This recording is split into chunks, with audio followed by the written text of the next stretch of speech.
Sekarang kita move on kepada example dan juga case yang ketiga, iaitu case-nya adalah macam mana pula kalau power atas lagi besar daripada power dekat bawah. So kita ada function x square over x plus 1. So atas kuasa 2, bawah hanya kuasa 1. Okey, so jom tengok macam mana kita nak buat. Okey, tapi sebelum tu, kita jawab dia punya vertical asymptote dulu. Tapi memang senang je vertical asymptote ni.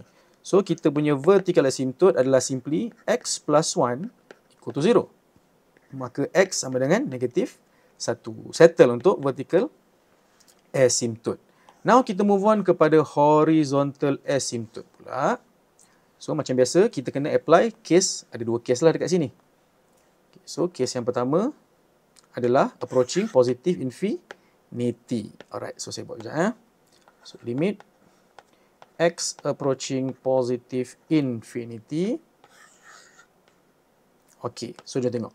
Sekarang kan kalau kita cuba nak faktorkan kuasa terbesar atas dengan kuasa terbesar kat bawah, x square kat atas tu memang tak boleh nak buat apa lah, nak faktor macam mana kan. Kita biarlah x square tu.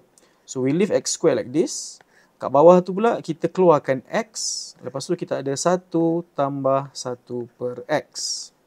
So bila kita cancel, kita dapati apa yang tinggal adalah limit x menghampiri positive infinity.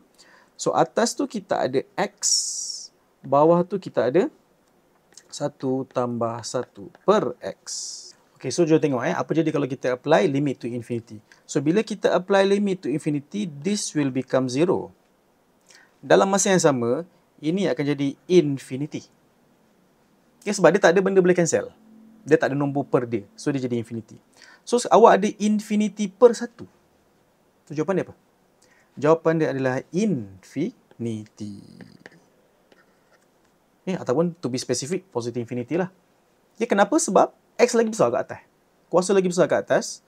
So, bila awak ada infinity dekat atas, bawah tu nombor, infinity menang lah. Okay, bila infinity menang, nombor yang sangat besar, bahagi nombor. Apa-apa nombor yang boleh ditulis sebagai nombor. Jawapan dia adalah infinity.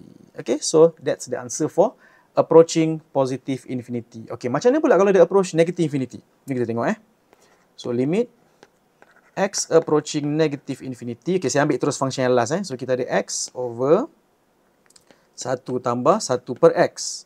Ini macam biasa jadi kosong. Bila kita apply negative infinity, ini akan jadi negative infinity. So, yang ini jawapan akhir dia adalah negative infinity. Okay? So, untuk case ni sedikit different lah. Bila x menghampiri positive infinity, y pun pergi positive infinity. X pergi negative infinity, y pun pergi negative infinity. Horizontal asymptote tak wujud. Okay? Jawapan kita boleh biarkan sekadar begini saja. Ni satu lagi. So, itulah jawapan untuk soalan nombor 3 ni. Okay? Dia berbeza dengan case yang nombor 1 dengan nombor 2 tadi. Nombor 1, nombor 2 ni, kita dapat jawapan y tu, dia dalam bentuk nilai. Kan? So, sebab tu macam ni, y sama dengan 4/3. Nombor ni pula y sama dengan 0. Okay? Tapi dalam case yang nombor 3 ni, tak ada jawapan lah. Horizontal asymptote tidak wujud.